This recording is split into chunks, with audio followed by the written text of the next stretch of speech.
We have stared into the stars longer than we've known our own names. We have prayed to them, mapped them, studied them, feared them, and longed for them to speak back. We have etched their patterns into stone, woven them into myth, and navigated vast oceans by their light. They are constant yet unreachable, gods in a different language. And ever since the first human mind wondered, what is out there? We have also asked, perhaps more quietly, perhaps more fearfully, who is out there? The question of extraterrestrial life is not simply a scientific curiosity or a cultural trend. It is the deepest and most dangerous form of curiosity, one that threatens to upend everything we think we know about history, identity, spirituality, even reality itself. And yet we cannot help but ask. Something in us needs to ask. Because to imagine that in this boundless, ever-expanding universe, we are the only spark of awareness, the only mind looking out into the abyss, is not humility.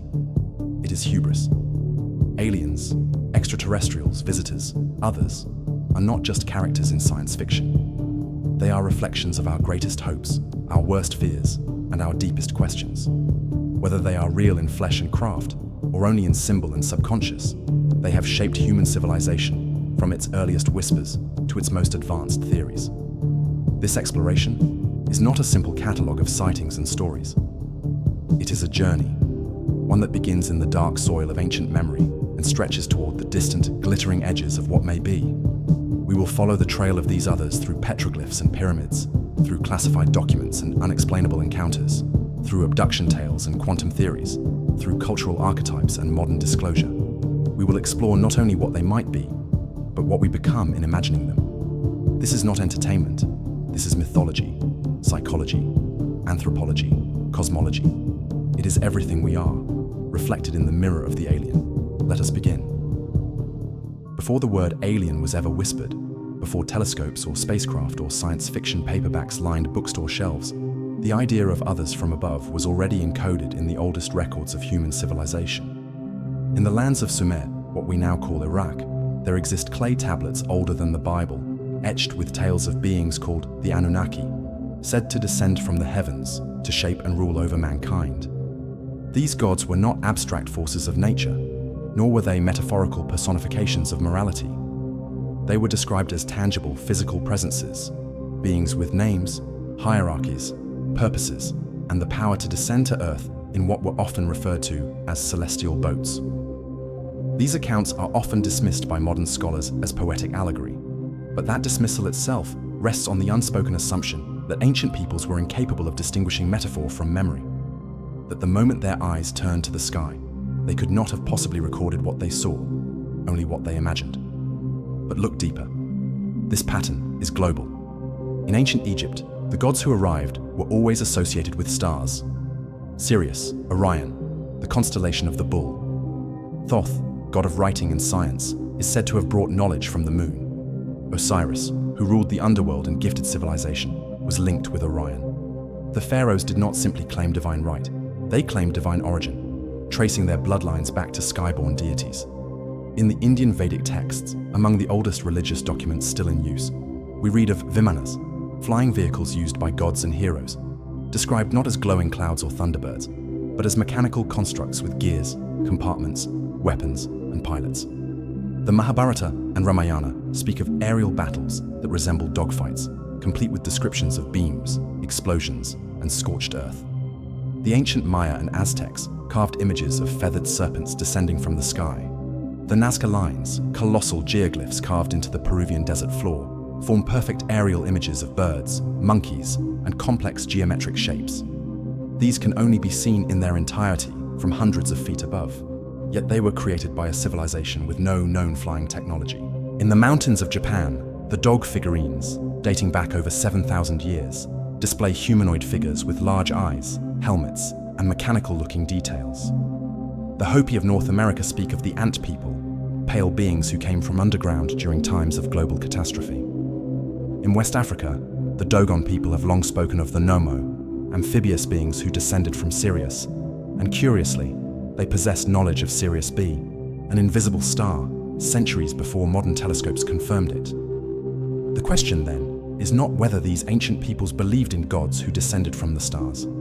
The question is whether they were remembering. And if so, what does that say about the true origin of civilization? There is a moment, often unspoken but universally felt, when one stands before an ancient monument and feels the weight of something beyond time. A presence, an enigma, a riddle in stone. The wind shifts across the weathered stones of the Giza Plateau, brushing against pyramids that have stood longer than the modern calendar has existed. Light spills across the lintels of Stonehenge, in perfect alignment with solstices mapped thousands of years ago.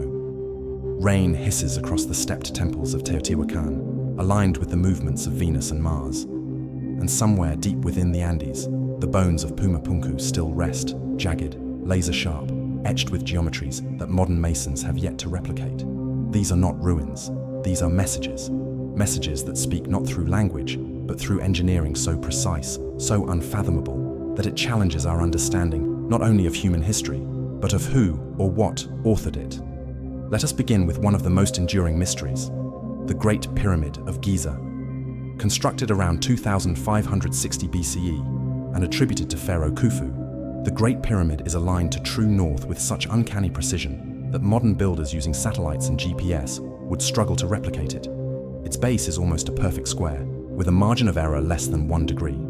The interior contains shafts that point to key stars in Orion's belt and Sirius, astronomical alignments that make little sense if this was merely a tomb. More than 2 million stone blocks, each weighing between 2 and 80 tons, were moved, shaped, and stacked to a height of over 480 feet, without the use of iron tools, wheels, or cranes. Mainstream archaeology suggests a system of ramps, ropes, and brute labor, but engineers and physicists alike have repeatedly expressed doubt. The logistics, the planning, the manpower, it would have been a feat even by today's standards. Why build something so complex, so vast, for a single king's burial? And why encode within it the dimensions of Earth, the golden ratio, the speed of light, in meters per second no less, and even pi? Coincidence? Perhaps, but coincidence begins to wear thin when it accumulates with such obsessive consistency. Then we move westward to the highlands of South America, where the remnants of the Tiwanaku civilization sprawl across the Bolivian Altiplano. Here lies Pumapunku, a megalithic complex unlike any other. Its stones are not merely large, they are impossibly so. Diorite and andesite, stones harder than steel, were carved with machine-like precision. Drill holes spaced identically, 90-degree cuts that do not deviate under magnification, interlocking H-shaped blocks suggestive of prefabrication. But Pumapunku dates back at least 1,500 years, some even argue older, predating the Incas by millennia. The tools required to shape such material with that level of sophistication are, by all known standards, non-existent in the archaeological record. Which invites a disturbing but essential question. Did the record omit something? Or someone? Move now to the deserts of Peru and the Nazca Lines, etched into the dry earth between 500 BCE and 500 CE. These lines stretch across nearly 200 square miles, massive geoglyphs depicting animals, spirals, humanoid figures, and long straight paths that extend for miles without deviation. Many of these figures, some over 1,200 feet in length, are only fully visible from the sky, from hundreds of feet above. Yet the Nazca had no known means of flight. Were these offerings to sky gods? Astronomical calendars? Messages to airborne deities? And if so, why such precision, such scale? Travel across oceans to Baalbek in modern-day Lebanon. Among its Roman ruins lies the Trilithon, 3 stones, each weighing approximately 800 to 1,000 tons, stacked on a platform with almost supernatural care. Even today, there is no existing crane that could lift and position such stones without months of preparation. Some suggest they were placed by giants, others by gods. The truth, as always, is obscured by time, but the mystery persists. Then there is Göbekli Tepe, perhaps the most extraordinary archaeological find of the 21st century. Located in southeastern Turkey and dated to around 9,600 BCE, 7,000 years before Stonehenge, it is a site of massive T-shaped pillars weighing up to 20 tons, adorned with carvings of animals, celestial motifs, and humanoid forms. Its existence predates agriculture, metallurgy, writing, and the wheel. Which means our ancestors, still living as hunter-gatherers, somehow organized the labor, geometry, and spiritual will to construct a stone temple complex the likes of which should not have existed until the Bronze Age. What compelled them? What knowledge did they possess? And where, if not from the Earth, did that knowledge come? This is not to say that aliens built these sites. That claim is a simplistic inversion of colonial thinking, stripping ancient humans of their ingenuity. Rather, the more sophisticated and unsettling idea is this: that our ancestors were not alone, that what we call gods, or myths, or ancestral spirits may have been real intelligences, observers, participants, teachers. If so, then these sites are not just monuments, they are invitations.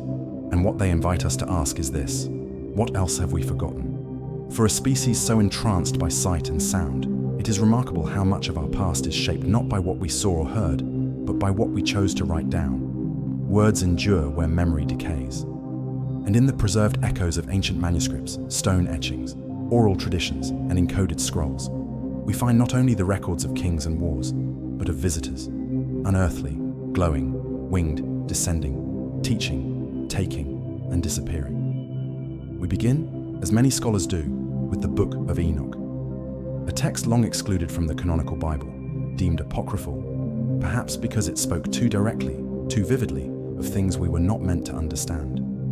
In this book, the prophet Enoch recounts being taken bodily into the heavens by angels known as the Watchers. They are not metaphors for divine guidance. They are beings of form and name: Samyaza, Azazel, Arachiel. These Watchers descend to earth, interbreed with human women, and produce a race of giants called the Nephilim. The union is condemned, the Watchers punished, but the damage is done. The genetic line of humans altered, the earth corrupted. This echoes the Sumerian story of the Anunnaki, who came from Nibiru, a planet beyond known orbit, and engineered humans as laborers by splicing their own DNA with Earth's primitive hominids. They did not create humanity from dust, but from themselves. And once again, the result was a hybrid, a being both earthly and other. The pattern does not end there. In the Hindu Vedas, the gods ride celestial vehicles, vimanas, described with gears, fire, and weapons. In the Bhagavata Purana, Krishna speaks to Arjuna aboard a flying craft with panoramic views of distant cities, orbiting aerially. These are not abstract metaphors. They are technical descriptions of machines, detailed, mechanical, operational. In the Zohar, the mystical core of Jewish Kabbalah, there are references to beings known as Elohim, a plural word often translated simply as God, but linguistically implying a collective of divine figures.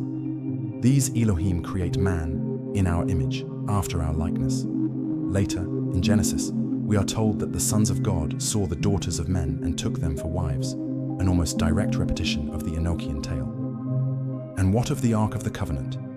A mysterious gold-plated box said to house the voice of God, which emitted radiation, required strict handling protocols, and was capable of leveling armies. A spiritual relic, yes, but with technological undertones that have not escaped the notice of engineers and researchers alike.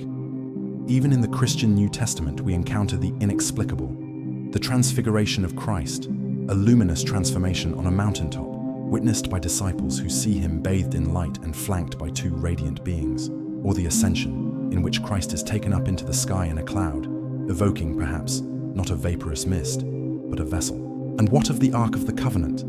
A mysterious, gold-plated box said to house the voice of God, which emitted radiation, required strict handling protocols, and was capable of leveling armies. A spiritual relic, yes, but with technological undertones that have not escaped the notice of engineers and researchers alike. Even in the Christian New Testament, we encounter the inexplicable, the transfiguration of Christ, a luminous transformation on a mountaintop, witnessed by disciples who see him bathed in light and flanked by two radiant beings. Or the Ascension, in which Christ is taken up into the sky in a cloud, evoking perhaps not a vaporous mist, but a vessel. The Quran too speaks of jinn, beings made not of clay like humans, but of smokeless fire. They live unseen alongside us, intelligent, sometimes malevolent, sometimes benevolent, and capable of travel and transformation. Some interpretations even suggest the jinn might be interdimensional beings, occupying a parallel plane of existence. All these texts, when stripped of religious orthodoxy and viewed through a wider anthropological and comparative lens, begin to tell the same story. Earth has never been empty. The skies have never been silent. And what we call gods, angels, demons, or messengers may simply be names we gave to the same entities, encountered in different ages, through different languages, with different levels of technological and spiritual understanding? If so, then the divine may not have descended to enlighten us, but to interface with us. Perhaps Scripture is not solely a divine manifesto, but a record of contact. And the most profound secret may be this: that the knowledge passed down, of language, of agriculture, of law, of stars, of soul, was not invented. It was given. There is a certain look in the eyes of those who speak of being taken. It is not the gaze of the fanatic, nor the glint of the delusional. It is the quiet, twitching tension of someone who has witnessed something impossible and has spent the rest of their life trying to reassemble a reality that no longer fits together. These are not just stories, they are ruptures. They begin not in deserts or laboratories, but in bedrooms, in cars, in forests, in the middle of otherwise mundane nights. A sudden light, a hum, a paralysis. Time folds, sound evaporates, and then fragments, cold tables, pale beings, wide obsidian eyes like wells that reflect nothing and see everything, instruments, pressure, telepathic voices, a feeling, not just of helplessness, but of irrelevance, as though you are not even a subject, but a specimen, an event. One of the most foundational cases is that of Betty and Barney Hill, a married couple driving through the White Mountains of New Hampshire in 1961. They saw a bright object in the sky that seemed to follow them, darting and changing direction. They arrived home several hours later with torn clothing, scuffed shoes, and no memory of how the time had passed. Under hypnosis, they recalled being taken aboard a craft, examined by small humanoid beings, and shown a star map, one which Betty later reproduced and which amateur astronomer Marjorie Fish claimed matched the real stellar layout of the Zeta Reticuli system, unknown to Betty at the time. Since then, thousands of abduction cases have followed. They cut across lines of class, race, gender, geography. Farmers in Brazil, children in Australia, Air Force officers in Montana, entire families, sometimes multiple generations. The common elements are striking: sudden missing time, periods that cannot be accounted for, sometimes for hours, sometimes even days.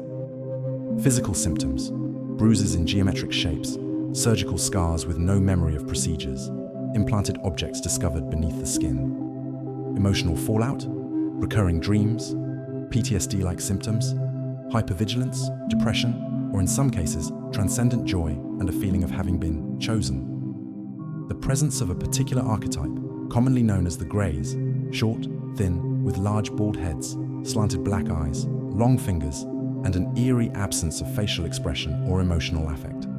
Skeptics have dismissed these cases as the result of sleep paralysis, false memory, cultural suggestion, or underlying psychiatric disorders. And certainly, some cases collapse under scrutiny, but not all. Some abductees report knowledge of technical information or star systems far beyond their education. Some experience shared visions with others who were unaware of the incident. Spouses waking up with matching marks. Children describing the same rooms seen in their parents' dreams. And some cases involve multiple witnesses, independent observers who recall lights, sounds, or even the disappearance of the subject.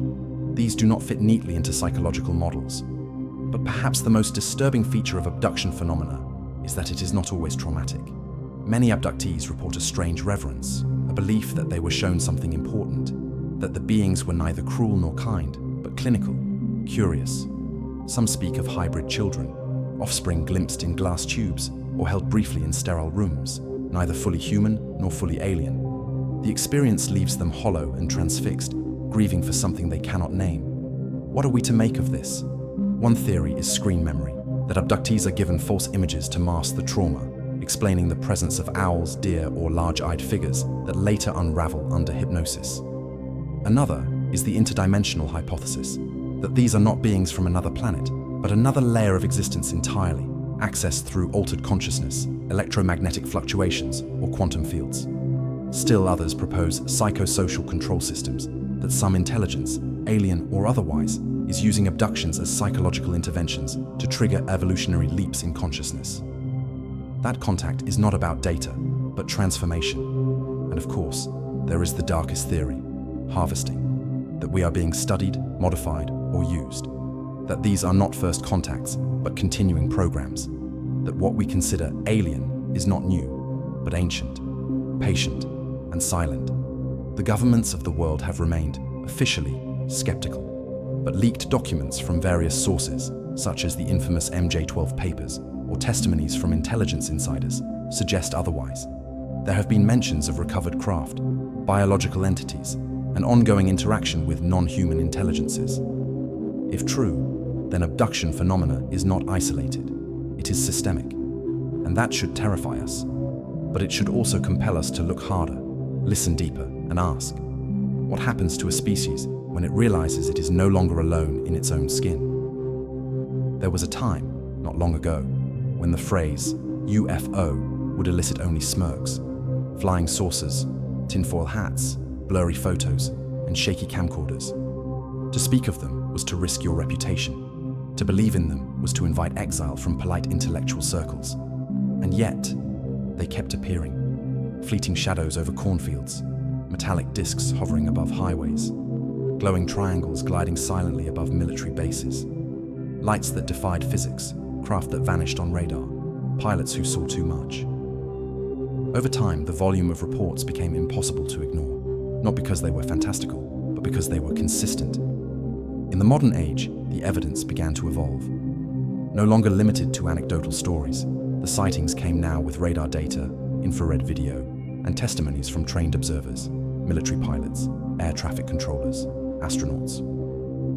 The most significant shift came not from conspiracy theorists or rogue researchers, but from the very institutions that had spent decades denying the phenomenon. In 2004, off the coast of Southern California, a routine training mission with the USS Nimitz Carrier Strike Group turned into something else entirely.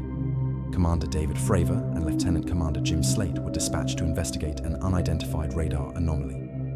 What they saw would soon become one of the most famous incidents in UFO history. A white, oval-shaped object, about 40 feet long, hovering above the ocean, darting erratically, then ascending in a way no known aircraft could replicate. It had no wings, no exhaust, no visible means of propulsion. And it accelerated from a standstill to several thousand feet in seconds.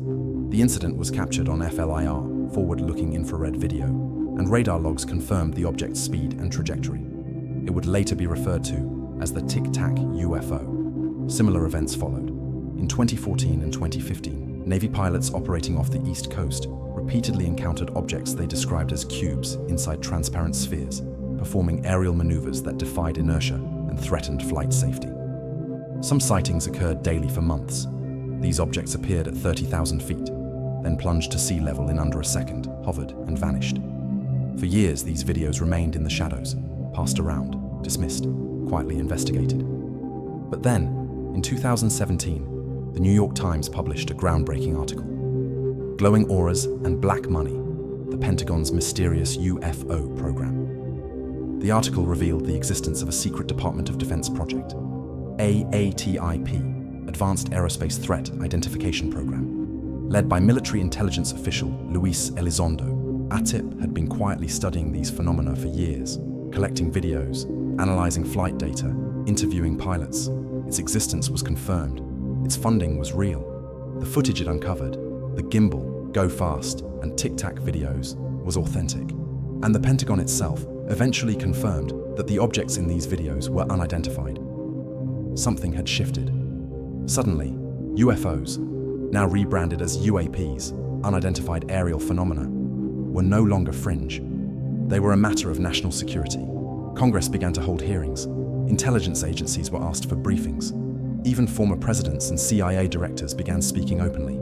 In 2020, the Office of Naval Intelligence acknowledged the formation of a UAP task force, and in 2021, the Director of National Intelligence released an unclassified report summarizing 144 UAP encounters between 2004 and 2021, of which only one could be explained. The rest? Not weather, not balloons, not foreign drones. Unexplained. The tone of the report was cautious. No mention of aliens, no wild speculation. But its implications were staggering. These were objects, physical, measurable, documented, that outperformed the most advanced aircraft in the world, and no one knew where they came from. The Pentagon has since restructured its UAP investigations into the All-Domain Anomaly Resolution Office AARO, an even more expansive task force tasked with studying phenomena across air, sea, and space. In its most recent updates, ARO has confirmed the existence of anomalous metallic spheres, some the size of basketballs, that have been recorded hovering or maneuvering without any visible propulsion. often over sensitive nuclear facilities. Even the NASA UAP study team, once silent, has been activated, now publicly engaged in trying to understand what might be navigating our skies without our permission. And yet, no clear answers, only more questions. Are these phenomena terrestrial? Secret technology from adversaries? From ourselves? From the future? Or are we seeing probes? Autonomous scouts from civilizations too advanced to visit in person? As always, speculation floods the void left by uncertainty. But one truth remains: the stigma is gone. Where once the discussion was taboo, it is now sanctioned, even encouraged, at the highest levels of military and government. We are witnessing perhaps the first stage of a slow disclosure, a careful drip of reality into the public consciousness. Enough to prepare, not enough to overwhelm. Because somewhere, within the classified annexes, the private briefings, the redacted documents, lies a truth so profound, so paradigm-shattering, that it must be introduced gently, not to protect us from them, but to protect us from ourselves. Imagine standing on a beach, watching a bird soar overhead. Now imagine that bird suddenly accelerates to 10,000 miles per hour, turns at a right angle, disappears, and reappears behind you. There is no wind displacement, no sonic boom, no thermal trail, just silence and motion that should not exist. That is what our pilots have reported. That is what our radar systems have tracked. And that is what our scientists, engineers, and physicists have struggled to explain. If these crafts, whether piloted, autonomous, or something else entirely, are real, and if their observed capabilities are accurate, then we are no longer discussing advanced aircraft. We are looking at an entirely new framework of physics. Let's begin with what we've seen. Across credible UAP reports, there are consistent characteristics: instantaneous acceleration with no visible propulsion, silent hovering with no rotor wash or engine sound, underwater travel at extreme speeds without creating cavitation bubbles, right-angle turns at hypersonic speeds, violating known inertial laws, sudden dematerialization, as if shifting phase or location entirely. To perform even one of these feats would require breakthroughs far beyond our current technological paradigm. To perform all of them simultaneously suggests something else.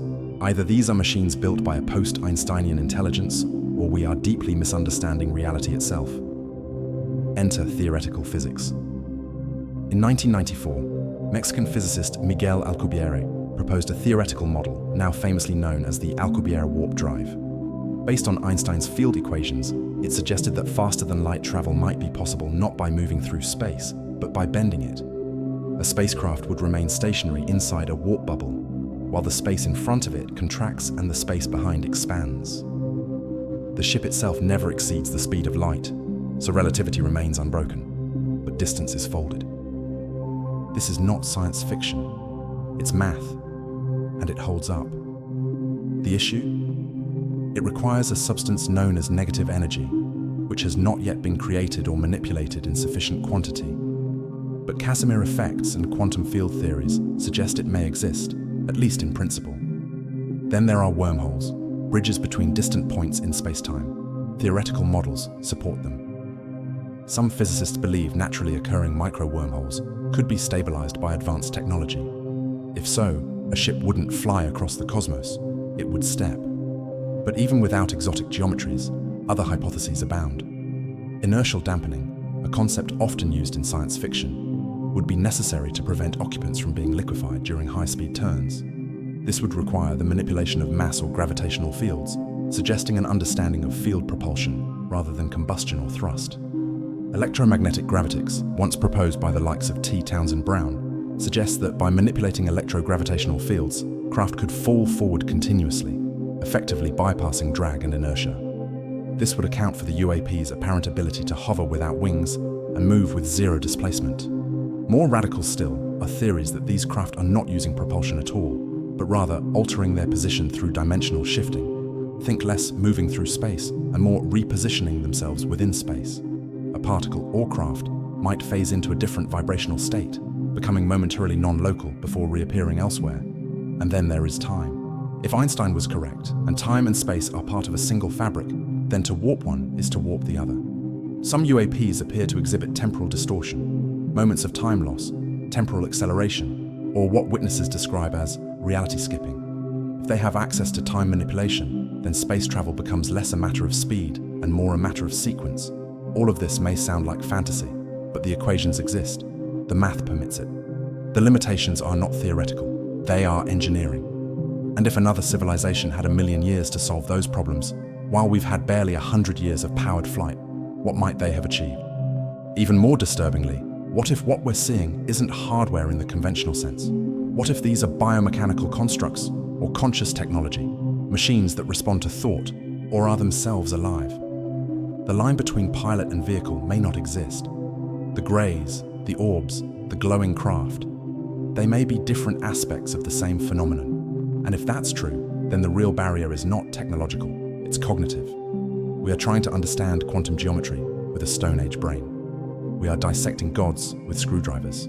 We are looking at visitors who arrived not only from another planet, but from a future, a dimension, a state of awareness we cannot yet enter. Which begs the question, are they here to show us how, or to keep us from trying? There are truths so deeply buried in the psyche of a species that they are not remembered, but felt, as ache, as myth, as instinct. And there is one such truth that haunts the margins of our own humanity, the sense that we were not simply born of this earth, but modified, nudged, altered, not just children of soil and sea, but of sky.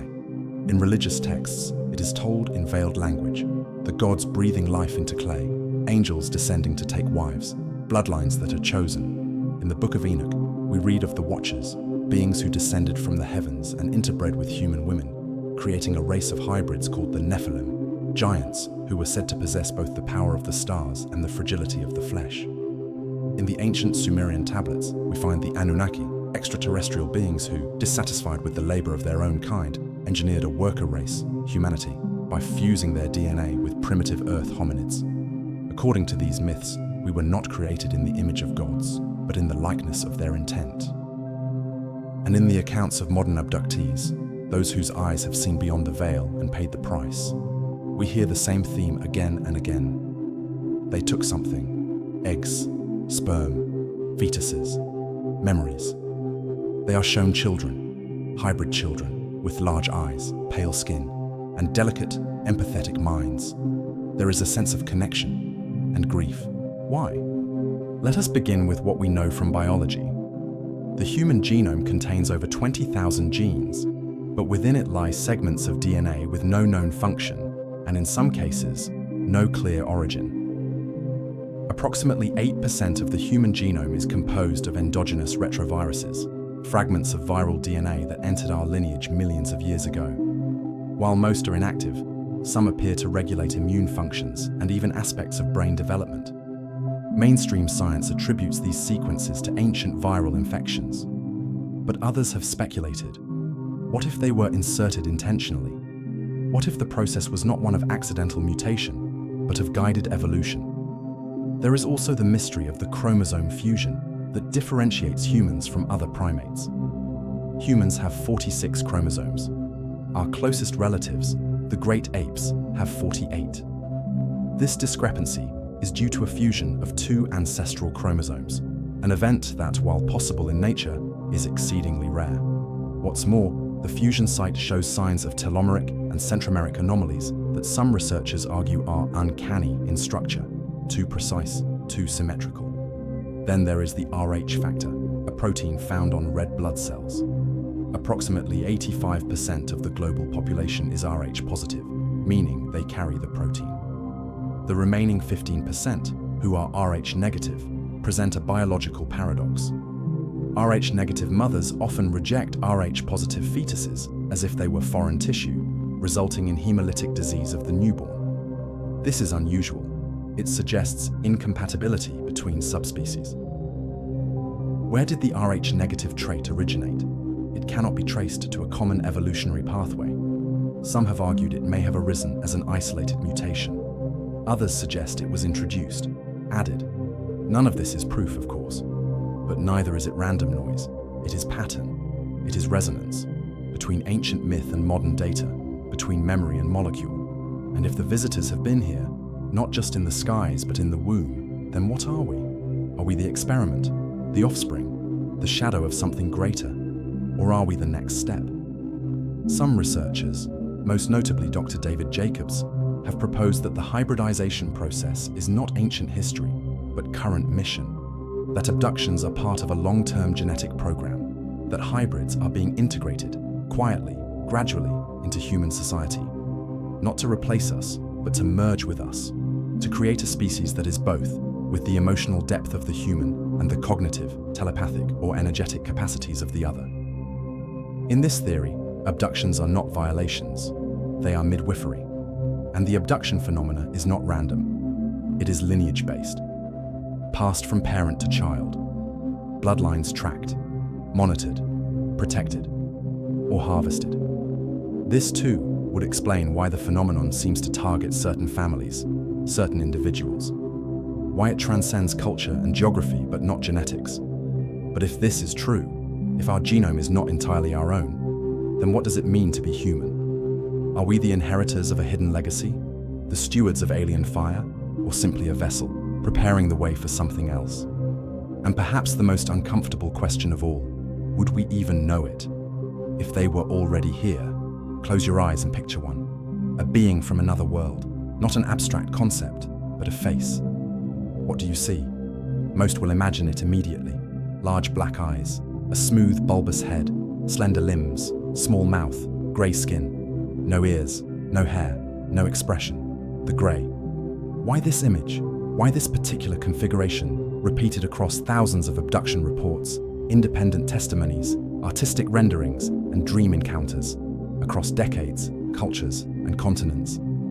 It is a question that defies simplicity, for it opens a rift between psychology, anthropology, and something older, something deeper, something alien.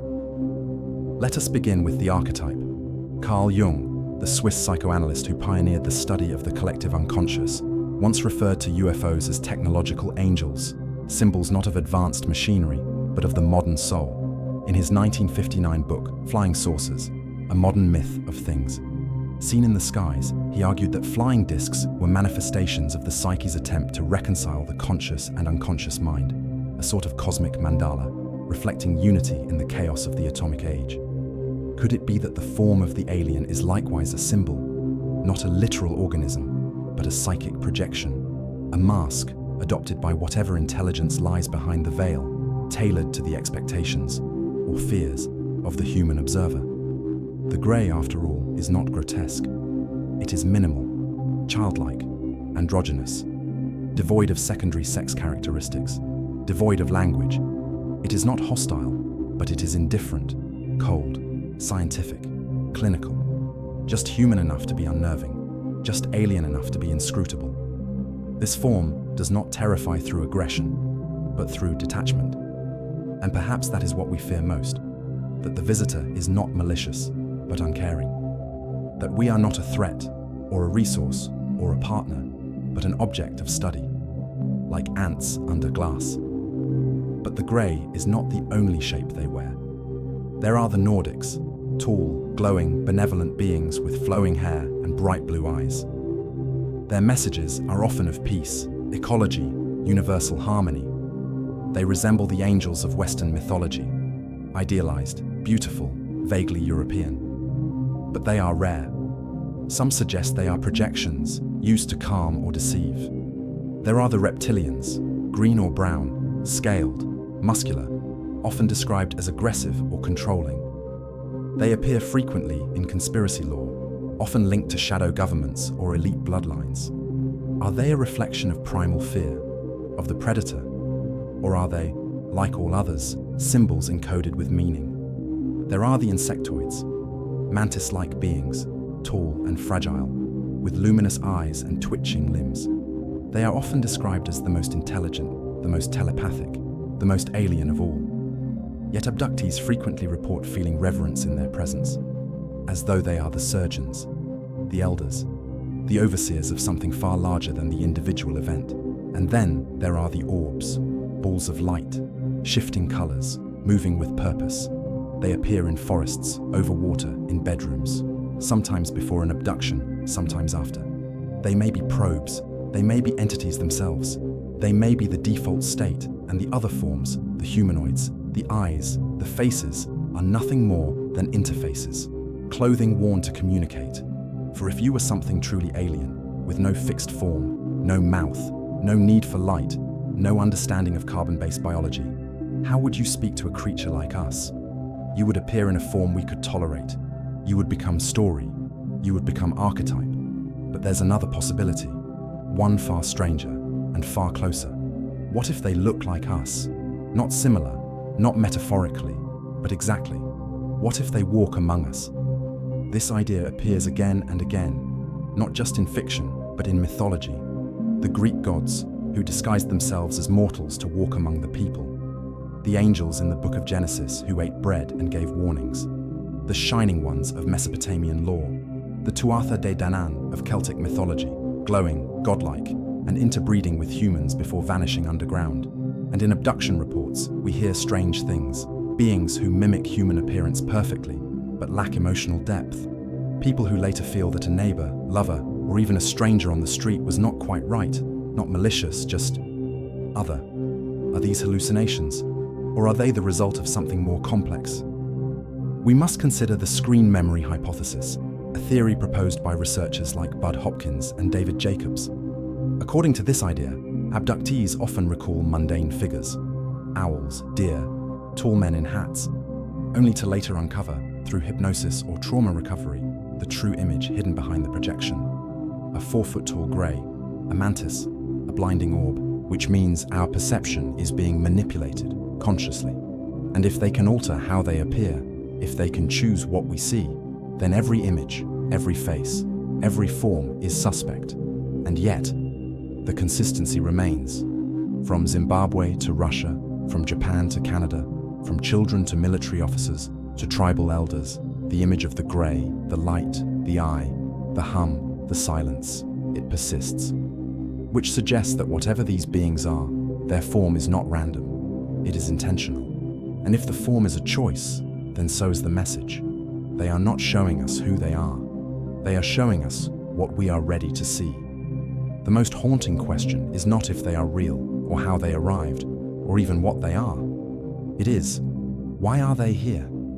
Because to acknowledge their presence, truly, fully, is to surrender our claim to cosmic solitude. And once we accept that we are not alone, we must confront the far more destabilizing truth, that we are no longer the subject of our own story. We are the observed, the visited, the studied. But why? The search for alien motive is as fraught as it is inevitable. Our instincts tell us to project benevolence or threat, peace or invasion. But to assume their reasons align with any human structure of morality or logic is a profound act of anthropocentrism. It is to believe that another intelligence, forged in a different world or dimension, would share our notions of kindness, conquest, curiosity, or caution. Still, we try. The first and most comforting hypothesis is the benevolent guardian. In this view, the visitors are watchers, caretakers, silent shepherds tending to a young and volatile species. This narrative often arises in cases where craft have been seen hovering near nuclear missile silos, sometimes disabling launch capabilities.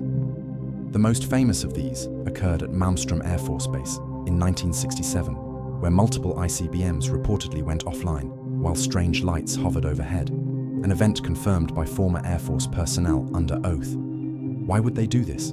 Perhaps in this view, the aliens are monitoring us to prevent self-destruction, intervening only when our actions threaten not only ourselves, but the balance of a larger cosmic ecology. Like wildlife biologists tranquilizing a panicked animal, they may not wish to harm us, but they also do not trust us.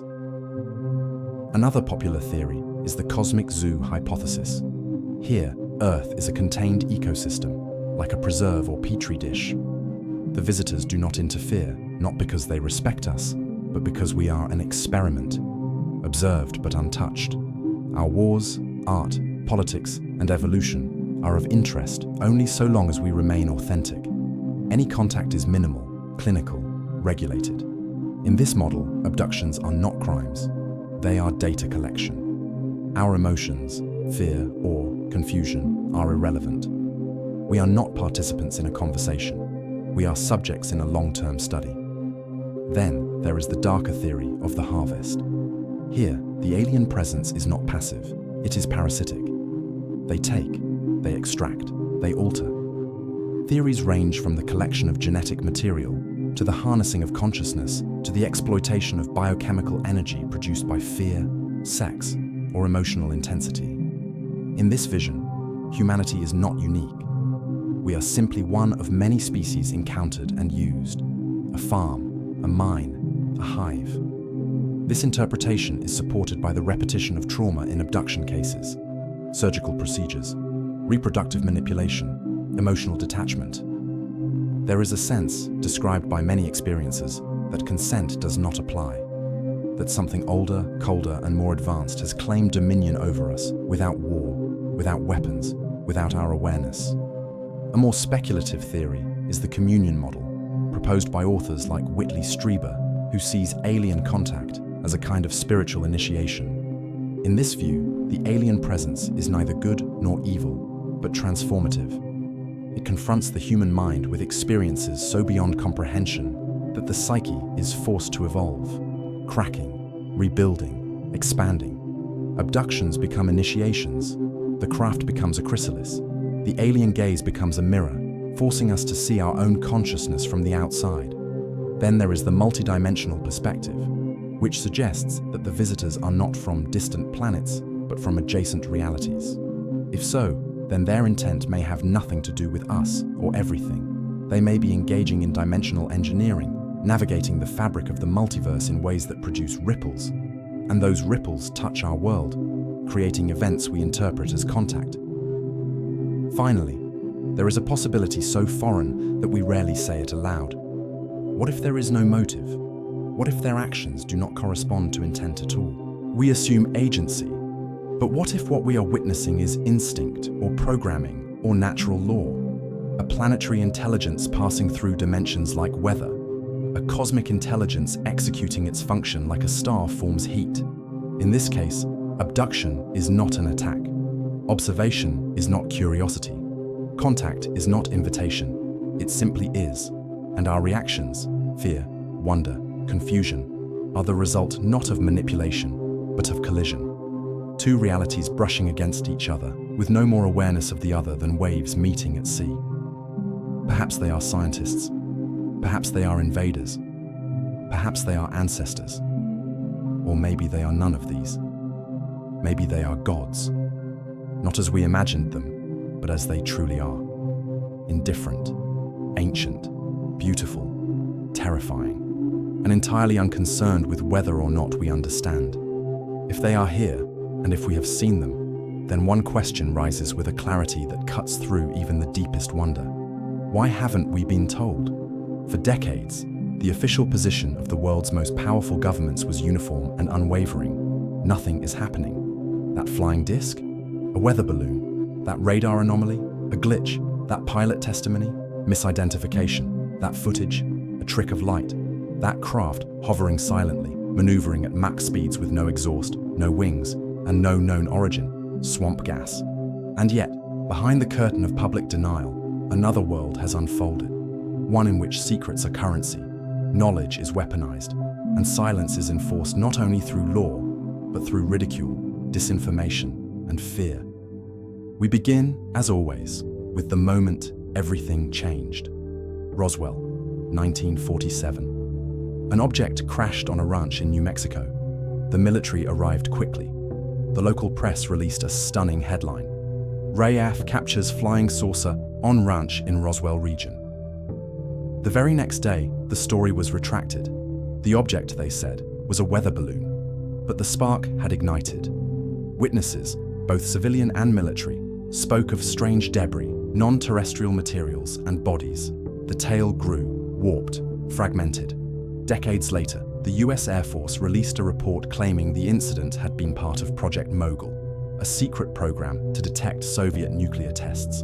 But by then, the damage and the mythology had already taken root. What followed was not a simple cover-up, but the construction of an entire infrastructure of secrecy. Projects with innocuous names, Sign, Grudge, Blue Book, were launched to catalogue sightings. On paper, they existed to investigate. In reality, their function was far more psychological, to manage perception, to control the narrative, to drown signal in noise. In 1969, Project Blue Book was closed. The official reason? UFOs posed no threat to national security and offered no scientific value. But insiders knew better. In the shadows, funding continued. Programs were hidden within defense budgets. Intelligence agencies, aerospace contractors, and think tanks became the new custodians of the secret. Access was compartmentalized. Information was need to know, and very few were allowed to know. Why? The reasons are many, and none are comforting. Some argue it is a matter of power. Control over exotic technology, especially propulsion systems or energy sources, would represent not just scientific breakthrough, but geopolitical supremacy. If a craft can move without fuel, if it can manipulate gravity, if it can cloak itself, jam radar, or cross dimensions, then the first nation to master such tech rules the world. Others suggest panic. That early contact, whether crash retrievals, abduction data, or direct encounter, revealed truths so destabilizing that governments believed the public could not handle them, that the fabric of religion, economics, and identity would tear if disclosure came too quickly. And then there is the possibility that we were told, but not directly. Consider the rise of disinformation. Throughout the Cold War, intelligence agencies used UFO mythology to mask classified programs, spy planes, stealth aircraft, satellite projects. But in doing so, they also blurred the line between real sightings and test flights. Witnesses couldn't tell the difference. Researchers were discredited. The truth was buried in layers of plausible deniability. In this vacuum, fiction thrived. Films, TV shows, comic books. The alien became a caricature, an entertainment product, and in doing so, belief in them became frivolous.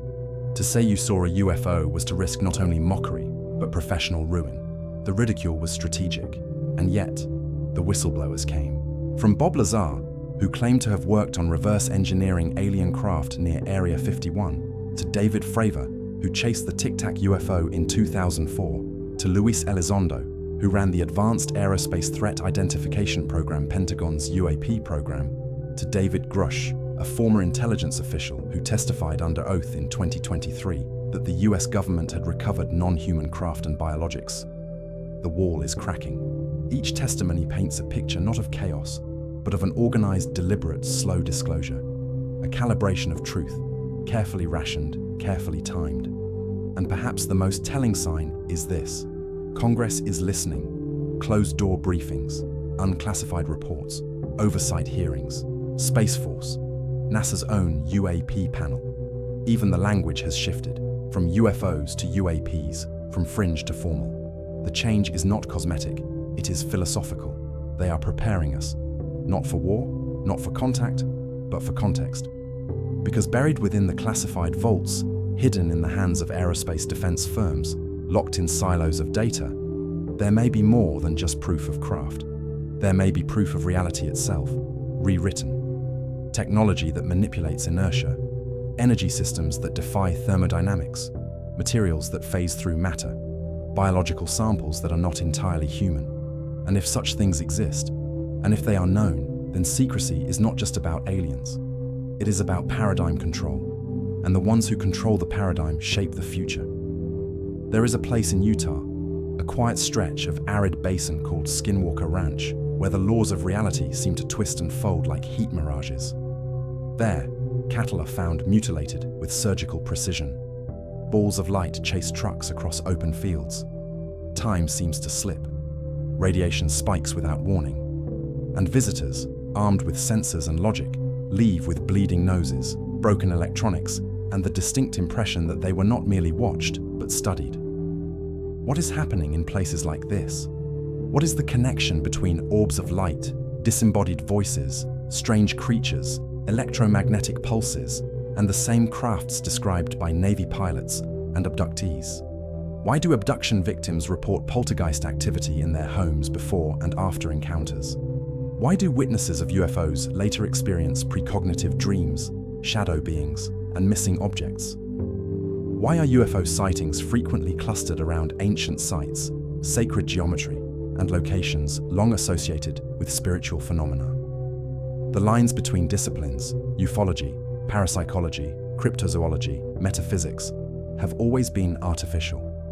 The phenomena itself does not abide by our categories.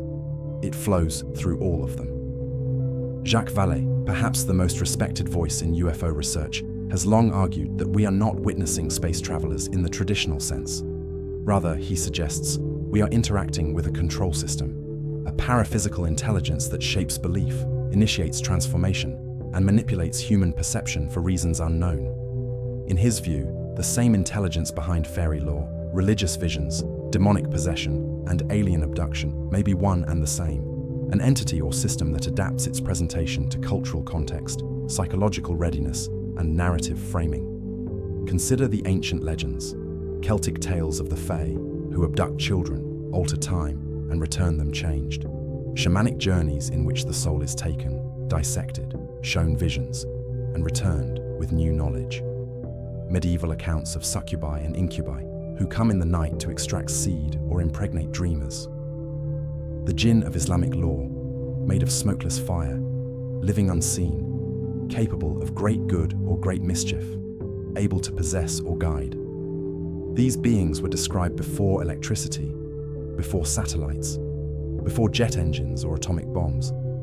But their actions, the same. They take, they study, they transform, and they do so at the edges of reality, where our instruments begin to fail and our minds begin to fragment. This overlap is not confined to the anecdotal. Skinwalker Ranch, once studied under the Pentagon's AAWSAP program, revealed more than UFOs. Researchers reported seeing creatures crawl out of holes in space, as if windows to another dimension had opened. They witnessed portals. They lost time. And always, the phenomena seemed to be aware of them. Smart, responsive, playful, dangerous. Much like the so-called trickster entities of Native American and global myth, intelligences that defy logic, not because they lack it, but because they operate on a different kind. Even within the abduction phenomenon, we find experiences that seem more spiritual than scientific. Some abductees report being outside their body, watching from above as their physical form is examined. Others describe astral realms, downloads of knowledge or life reviews reminiscent of near-death experiences. Still others speak of telepathic communion, of being shown humanity's path, its potential future, its destructive habits, its place in the galactic web. These are not the mechanics of biology. They are the symbols of initiation. So what, then, is the unifying thread? It may be consciousness itself. If these beings, or forces, exist outside of our normal perception, then our mind becomes the interface. In the same way, a dream can contain 1,000 impossibilities with perfect emotional logic. These encounters may not obey physics, because they do not emerge from it. They may come through states of altered consciousness, or produce those states as a side effect of proximity. This is not to say the experiences aren't real, but what kind of real? We measure reality by repeatability, by instrumentation, by shared experience. But if the phenomenon responds to belief, to expectation, to emotional resonance, then it may never appear the same way twice. Not because it's false, but because it is interactive. It learns, it reflects, it teaches, or tests. And perhaps that is the final and most disturbing possibility, that we are not being visited. We are being invited, one by one, case by case, dream by dream, into a realm where the material and immaterial merge, where alien becomes angel, where haunted houses and flying saucers and vanished time are all threads in the same impossible tapestry. And we do not yet know whether the invitation is a gift or a trap. We have always looked outward, up to the stars, across the darkness, beyond the atmosphere. We have imagined that any intelligence beyond Earth must come from somewhere else, a planet orbiting a distant sun, a civilization birthed in another corner of the galaxy, arriving through the cold mechanics of faster-than-light propulsion. But what if we've been looking in the wrong direction? What if they are not traveling through space, but through space-time itself? The interdimensional hypothesis, once relegated to fringe metaphysics, now stands among the most serious theories considered by physicists, philosophers, and UFO researchers alike. Its central claim is simple but staggering. The beings we encounter are not extraterrestrial, but ultra-terrestrial, occupants of adjacent realities, coexistent dimensions, or parallel timelines that intersect our own at particular points of resonance. In this model, the universe is not a single flat plane of matter and energy, but a multi-layered membrane, a stack of vibrating realities, each with its own physics, its own histories, its own forms of life.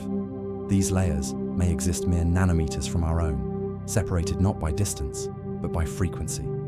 Think of it like radio stations. We occupy one frequency, tuned to a particular bandwidth of reality. But with the right shift of energy, consciousness, or technology, it may be possible to tune in to other stations, other worlds, other minds, and perhaps they can do the same. This idea finds support not only in quantum physics, but in centuries of spiritual and esoteric traditions.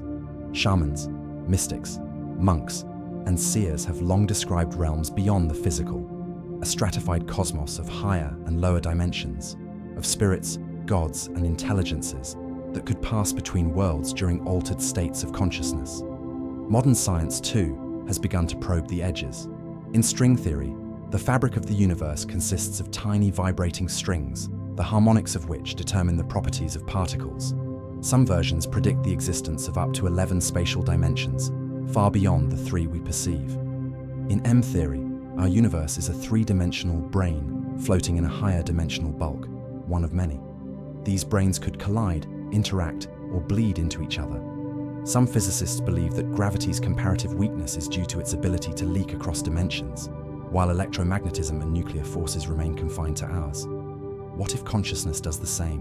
What if mind is not a byproduct of brain chemistry, but a transdimensional receiver, capable in certain states of perceiving realities normally hidden from view? This would explain why alien encounters so often carry dreamlike qualities: time distortion, telepathy, symbolic imagery, altered states of awareness. It would also explain the non-physical traits of many UAPs, how they can vanish, pass through solid matter, shift shape, appear and reappear without warning. They are not breaking the laws of physics. They are operating according to different ones. And just as we might glimpse them, perhaps they only partially appear in our world, just enough to interact, to observe, to affect. A shimmer, a figure at the edge of sleep, a craft that is here and not. Even abduction experiences take on new meaning under this lens. Perhaps the abductions don't happen in the way we think, not as physical kidnappings, but as dimensional transfers. The body remains, the consciousness is taken, or vice versa. In some cases, witnesses report being pulled through the wall, floating through the ceiling, or being in 2 places at once. These phrases are not metaphors. They may be crude attempts to describe an experience of dimensional decoupling, where the usual rules of space, gravity, and selfhood no longer apply. And this might explain why they are so difficult to capture, record, or reproduce. Cameras fail. Footage is grainy. Sensors glitch. The phenomenon resists replication because it is not wholly present in our frame of reference. We may be looking at a cross-section of something larger, like a 2D slice of a 3D object. We see the orb, the craft, the face, but not the being, not fully. Some researchers, like John Keel, even suggest that these entities are part of Earth, but invisible to us except during specific environmental, emotional, or energetic conditions. They may be cohabitants, not visitors. Think of them as wildlife in a parallel jungle, sometimes bleeding into ours, sometimes brushing against our world. This might also explain the high strangeness of locations like Skinwalker Ranch, where phenomena from every category, UFOs, cryptids, poltergeists, time slips, occur not as separate events, but as expressions of a localized dimensional tear or thinning. If true, this changes everything. Aliens are not simply out there. They are right here, just sideways. And perhaps they always have been. They are the others, the watchers, the hidden folk, the ones behind the mirror, the source of all our stories about beings who come in dreams, in flashes of light, in sacred groves and quiet forests. And the terrifying possibility is this: they are not crossing the galaxy, they are crossing us. They are everywhere now, on movie posters, in television shows, on children's lunchboxes, in YouTube thumbnails, in memes and video games and New Age meditations. They watch us from the covers of pulp novels, blink at us from autopsy photos, whisper through Hollywood monologues, and whispered TikTok confessions. The alien is no longer an idea we fear. It is one we expect. But where did this image come from? And more importantly, why won't it go away? Long before the first reported UFO sighting, long before Roswell, long before Spielberg or Sagan or ancient astronaut documentaries, we were already imagining them. In 1897, newspapers across the United States reported waves of mysterious airship sightings. Years before the Wright brothers took flight, witnesses described cigar-shaped vessels, glowing orbs, and human-like occupants who spoke strange languages. The press treated it as entertainment, but the consistency across testimonies suggests something more than mass delusion. In H.G. Wells' The War of the Worlds, published in 1898, aliens arrive in machines, descend in fire, and nearly wipe us out. But they are not just monsters. They are mindful, superior, technologically overwhelming. Wells did not invent the concept of extraterrestrial intelligence. He simply named the fear we had not yet dared articulate: that we are not the apex. Later, as cinema evolved, so too did the aliens' role. In the 1950s, they arrived with messages of peace, the day the Earth stood still, or war, Earth versus the flying saucers. They were metaphors for Cold War anxiety, invaders from beyond, symbolizing communism, nuclear threat, or the unknown other. In the 1970s and 80s, the tone shifted. Close Encounters of the Third Kind reimagined the alien as a transcendent messenger. E.T. made it lovable. Star Wars and Star Trek gave us entire ecosystems of alien species, each a stand-in for facets of our own psychology, politics, or desires. By the 1990s, the alien had split in two. On one side, the monster, lurking in dark corridors, Alien, The X-Files, Fire in the Sky, probing, dissecting, violating. On the other, the guru, offering insight into the nature of time, consciousness and reality. Contact, Stargate, K-Pax. This duality, the invader and the savior, mirrors our own fractured relationship with power. We both fear and crave the superior. We both want protection and independence. The alien becomes whatever we project, our trauma, our longing, our guilt. But here's the deeper mystery. Why does the alien feel so familiar? Why does the archetype of the grey, the eyes, the head, the silence appear in so many minds, even unprompted? Why do ancient carvings, psychedelic visions, dream journals, and trance states produce the same figure again and again? This is not coincidence. It is archetype, a symbol so deeply embedded in the human psyche that it emerges spontaneously when the boundaries of consciousness thin. Jung believed the UFO phenomenon was a modern myth in the making, a psychological response to the atomic age, the fear of annihilation, the hunger for contact with a greater power. The alien, to Jung, was a reflection of the self, unified, transcendent, unknowable. But what if it's more? What if our stories, our films, our art are not simply fantasy, but preparation? What if we are being guided, slowly and carefully, toward a realization that must come not from shock, but from familiarity? Every science fiction story, every alien movie, every meme and motif, it conditions us, trains us, softens the edges of disbelief, so that when the sky opens, when the light arrives, when the other steps forth, we will already know their face. We will not panic. We will say, of course, I've seen you before. And maybe we have. Maybe the reason we keep drawing them, dreaming them, scripting them, is because something in us remembers, not the movie, the moment. It is easy to think that contact would change everything, that the moment a ship descends over a city, or a global broadcast reveals a being from beyond the stars, or a government finally admits the unthinkable, the world would stop, that borders would dissolve, religions would crumble or unify, and humanity would become one people, staring outward in awe, reborn under the light of a new cosmic dawn. But reality, like revelation, is rarely so tidy. Contact, true, undeniable, public contact, would not simply be a headline or a tweet. It would be a fracture, a rip through every paradigm we hold sacred, not just a shift in facts, but in meaning. Because everything we believe, everything we are, depends, whether we admit it or not, on the assumption that we are alone. We begin with religion, For billions, the idea of humanity as the centerpiece of divine creation is foundational. We are not accidents, we are children of God, made in His image, placed on earth with purpose. Our myths, our scriptures, our moral structures are anchored in this centrality. So what happens when another intelligence arrives, older, wiser, more advanced? Beings who do not share our scripture, who may not worship, who may not even die. For some, this will be confirmation. Many religious traditions speak of angels, watchers, sky beings, and heavenly messengers. Ancient scriptures are filled with chariots of fire, luminous visitors, and stars that speak.